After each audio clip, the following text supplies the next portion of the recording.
Olá, vamos iniciar agora mais uma atividade do curso de produtor de olerícolas pelo módulo 11, colheita, pós-colheita e conservação de olerícolas. Nesse módulo a gente quer inicialmente tratar sobre a época ideal para a colheita das olerícolas. Bom, cada espécie ou mesmo uma cultivar ou variedade de olerícolas dentro dessa mesma espécie apresenta, conforme a fase do seu crescimento, suas melhores características de sabor, palatabilidade, aparência e qualidade. Quando colhidas antes desse desenvolvimento completo, ela apresenta-se tenra, a maior parte das olerícolas, porém sem sabor. Quando colhidas tardiamente, normalmente estarão endurecidas, fibrosas e com sabor alterado. As olerícolas, quando colhidas, devem estar com as suas partes de comercialização muito bem formadas, de acordo com o padrão esperado, livres de pragas e doenças e com boa aparência. Todos nós sabemos que o mercado consumidor ele não aceita olerícolas, seja a espécie que for, com defeitos graves, Isso leva a prejuízos não só para o olericultor, mas também para a sociedade em geral, Uma vez que ali foi gasto uma quantidade grande de recursos, desde água até o combustível para o transporte desses produtos. Então, o reconhecimento do ponto de colheita, em geral, se dá pela idade da planta, pelo desenvolvimento das suas folhagens, das hastes, dos frutos, raízes ou outras partes que serão consumidas, e por outras características, como, por exemplo, amarelecimento, secamento das folhas, entre outros. Isso a gente pode realizar visualmente. No entanto, existem vários métodos para determinar-se o ponto de colheita. Então, como eu disse, os métodos visuais levam-se em consideração aquelas estruturas que eu falei, como a coloração, tamanho, formato, abscissão da planta ou senescência da própria planta. Os métodos físicos são outro tipo de método que leva em consideração aspectos como a firmeza, resistência à compressão da estrutura ou órgão a ser colhido. Esse método físico pode se dar tanto manualmente quanto utilizando equipamentos apropriados. Métodos químicos levam em consideração, nesse caso, a análise da composição química, como teores de sólidos solúveis, acidez, amidos, açúcares, etc. Para métodos químicos, é mais comum ser realizado por grandes empresas, que vão fornecer as olerícolas para a indústria, por exemplo, Ou então, quando aquela olerícola necessita de ter uma qualidade muito superior àquela que normalmente é praticado no mercado, Vamos dizer, você vai fazer uma colheita de melão ou de melancia para exportação, então lá é realizado o teor de açúcar, Então tem um equipamento manual que pode ser levado para o campo para se realizar esse teor de açúcar, que a gente denomina como grau Brix, E por fim, existem os métodos matemáticos, Esses métodos matemáticos vão levar em consideração dias do plantio, da germinação, da emergência ou da floração até o completo desenvolvimento da estrutura de interesse. Em alguns casos, pode-se levar em consideração o número de graus dias, que é a diferença entre a temperatura basal e a temperatura média que a planta sofreu durante todo o seu ciclo. Algumas características diagnósticas básicas nos ajudam a verificar o ponto de colheita. Mas veja, essas aqui são informações básicas, que depois a gente vai detalhar especificamente para cada cultura.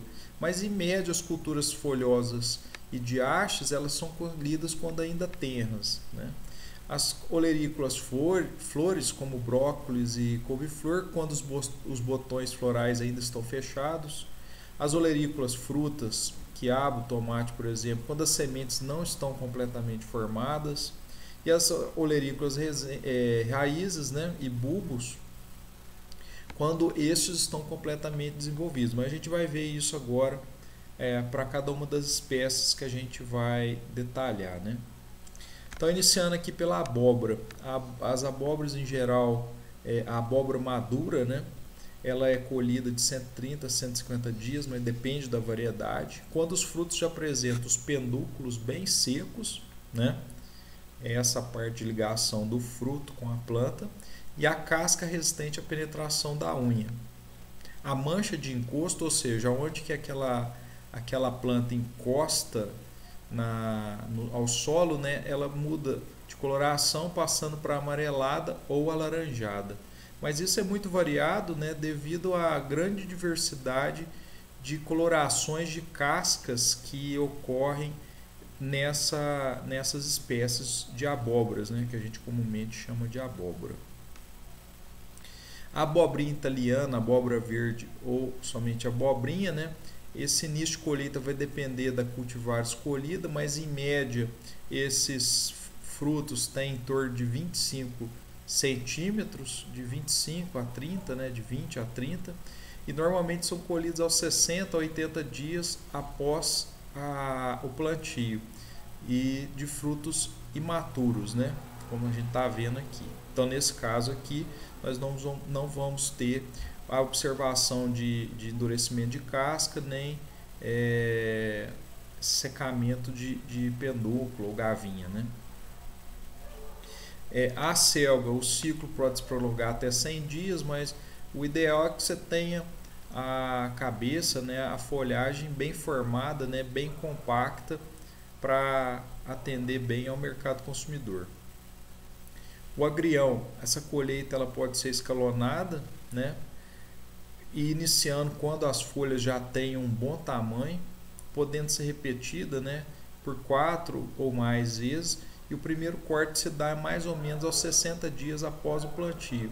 É claro que isso aí se modifica quando a gente tem aqui a produção de agrião no sistema hidropônico, né? Então ali essa planta é retirada totalmente do sistema, né? Então não permite essa repetição de colheitas aí.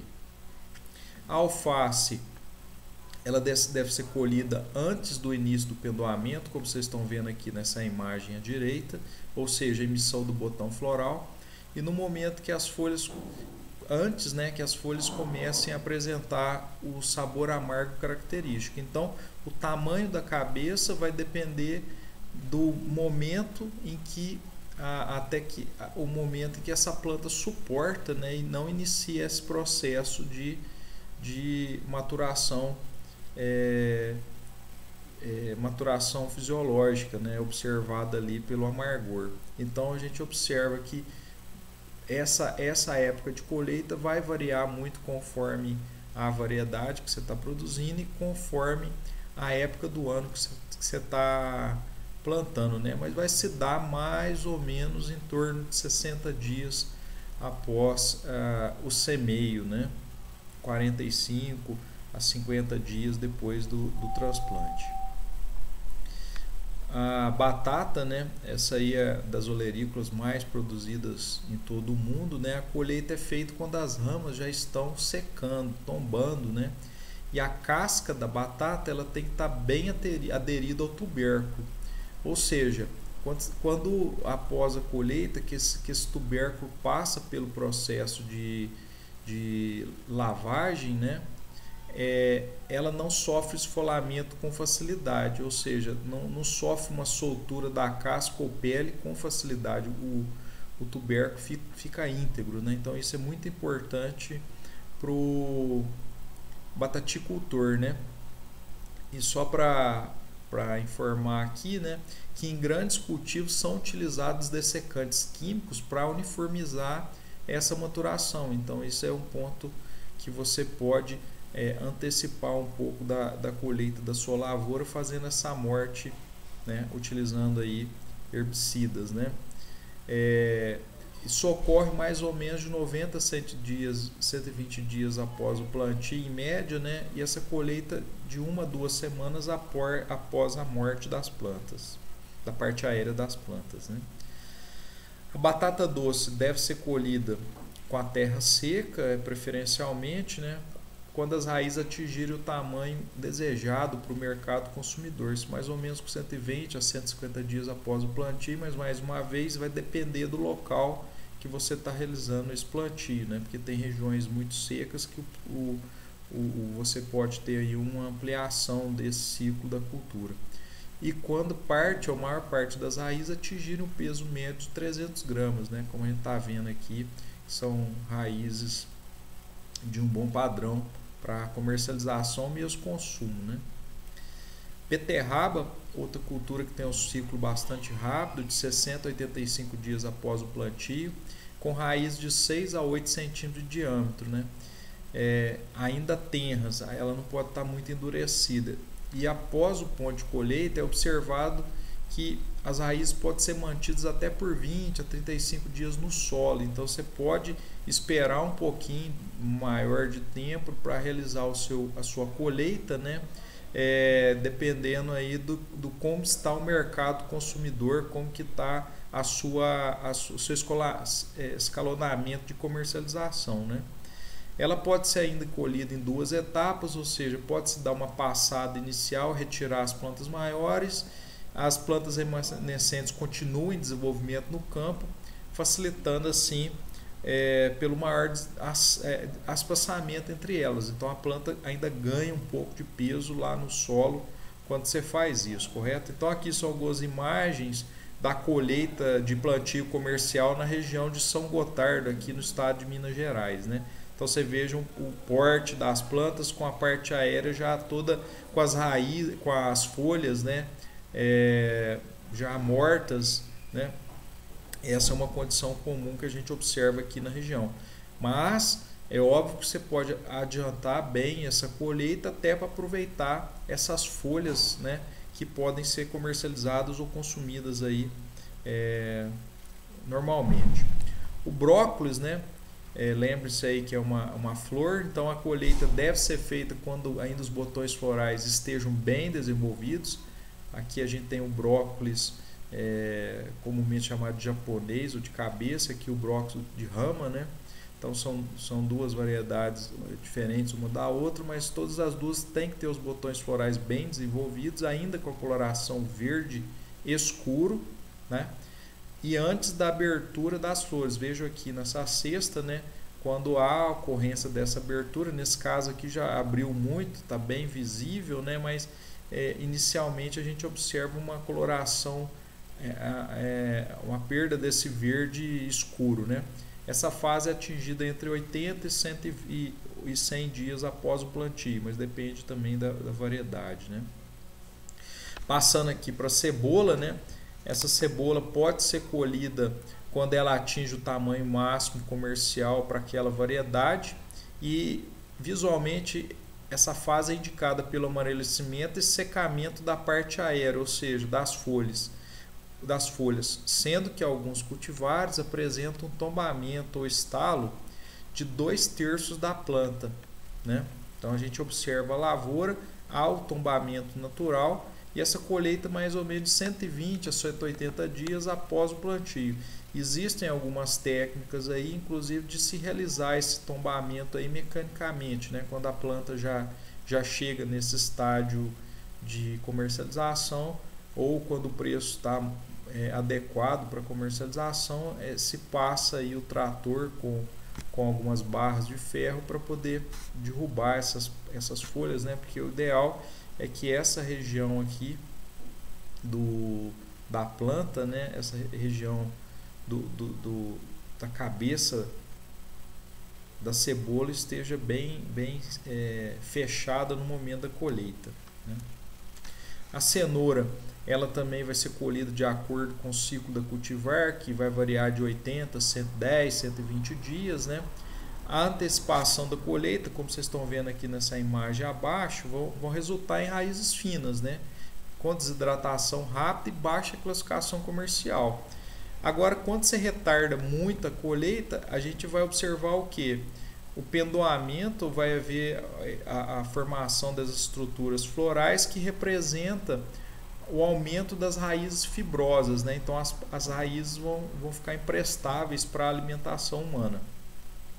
Então a gente pode observar o amarelecimento, o secamento das folhas do bacheiro, o arqueamento das folhas mais novas, né? E o padrão comercial, o tamanho comercial requerido para aquele mercado consumidor, ou ainda quando você vai fazer uma colheita para alimentação própria na sua casa, né, para você ter um maior período de consumo, né? Mas não que essas raízes muito finas tenham algum problema de serem consumidas, né? Não há problema nenhum. O problema maior se dá quando as raízes já passam do ponto e elas ficam fibrosas e imprestáveis. A couve-flor, ela também é a semelhança do brócolis, né? A gente vai se alimentar ali das flores, é claro, né? De 90 a 110 dias, dependendo da época do plantio, a variedade, e sempre tendo cuidado para cortar a cabeça com um grupo de folhas para proteger essa cabeça aqui, tá? Então nunca a gente deve retirar todas as folhas, essas folhas vão fazer esse trabalho de proteção. A cabeça tem que estar num tamanho uniforme, bastante compacta, né? E quando ela passa do ponto, o que a gente observa? O alongamento das hastes florais, então a cabeça fica mais solta, como essa imagem à direita aqui. A ervilha, né? A colheita dela se inicia em média de 60 a 100 dias após o plantio, com os grãos ainda em desenvolvimento, ou seja, a ervilha verde, o grão ainda está verdolengo lá dentro, dependendo da cultivar, como vocês estão vendo aqui. E quanto mais se estende essa época de colheita, né, mais fibroso fica essa estrutura, essa vagem, né, e vai resultando uma queda do valor comercial dessa olerícola, tá? O espinafre mais ou menos 60 a 80 dias, quando a folhagem já tiver tiver coberto bastante o teu canteiro, né? Podem ser feitos vários cortes sucessivos e cada corte que você fizer vai estimulando a produção de novas folhas para novas colheitas, né? Então é uma cultura que você pode iniciar o plantio dela e se estender aí por vários meses, né? A feijão de vagem ou vagem, né? A colheita ideal é quando as vagens atingem o máximo de desenvolvimento antes de se tornarem fibrosas, né? Mais ou menos 60 a 80 dias após o plantio, dependendo da variedade. A melancia, ela deve ser colhida entre 85 e 90 dias, né? Quando a casca em contato com o solo mudar de cor para esbranquiçado ou amarelo, a gente observa também o secamento, né, do pedúnculo, e também a gavinha mais próxima do fruto ela se seca. Ao se bater com as costas dos dedos, né, no fruto, a gente escuta aquele som, né, aquele som oco, né, principalmente nas primeiras horas do dia, pela manhã, né, quer dizer que o fruto já está enxugando, ele já está com uma quantidade menor de água no seu interior, né, e uma quantidade maior de açúcar. Como eu disse anteriormente, esse fruto também pode ser feito uma amostragem dentro da área, abrir alguns frutos e verificar o teor de açúcar, né? Seja utilizando um medidor portátil de grau Brix ou pela própria prova, né, do produtor. O pimentão, a fase de colheita se dá de 100 a 120 dias do plantio, né? O início dessa colheita. Para frutos verdes, os frutos imaturos com tamanho máximo característico da variedade ou cultivar, porém sem alteração da cor verde. Então o verde tem que ficar bem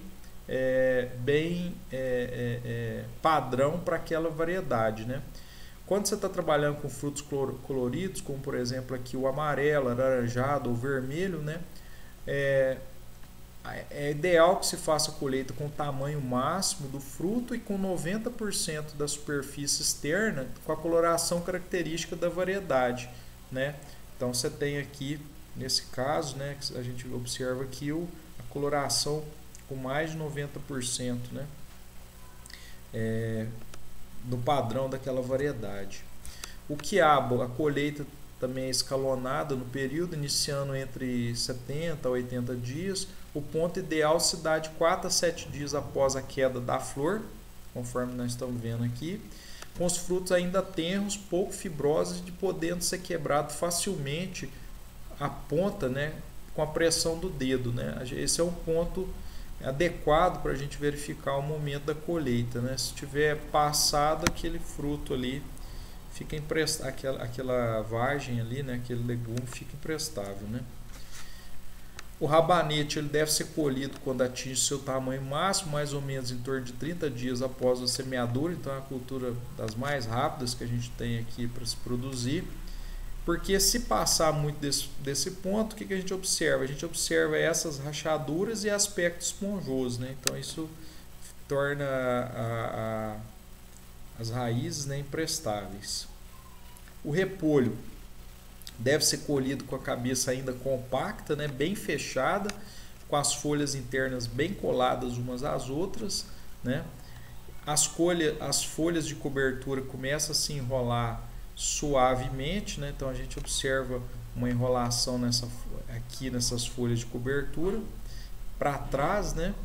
Expondo as internas mais claras. Esse ponto ocorre de 90 a 110 dias após o plantio. E se passar muito, a gente começa a observar muito o estouro da cabeça de repolho. Então ele começa a rachar aqui no meio, né? Trazendo que esse fruto aqui, esse repolho, né? Essa cabeça aqui, essa folhagem passa a se tornar imprestável para comercialização. O tomate, né? Ele vai variar do tomate de mesa para tomate de indústria, mas a colheita ela também é escalonada no tempo, que inicia em torno de 50 dias após o florescimento, durante 2 a 3 meses, colhendo-se o fruto maduro de vez ou verde, né? Então o que a gente observa aqui nessa imagem aqui, a gente tem desde da formação do frutinho até a senescência, né, do tomate. O que a gente faz? A gente começa a fazer essa colheita mais ou menos aqui perto da maturação, né, quando ele está de vez ou verde, de acordo com o mercado consumidor, né, e também de acordo com o local ou a época, o tempo que demanda até o consumo, né? Então vamos dizer que você vai fazer uma colheita do tomate mais verdolengo, porque ele vai ser comercializado numa região mais distante, então o transporte vai demorar uma quantidade maior de dias. E quando você já está mais próximo do mercado consumidor ou vai consumir lá na sua casa, você vai colher nessa fase já de amadurecimento. Se demorar muito, já entra em senescência, né? O fruto perde as qualidades de sabor, né, característicos e também de firmeza, né? Então aqui a gente observa que ao se cortar um fruto de tomate ao meio, a gente passa a faca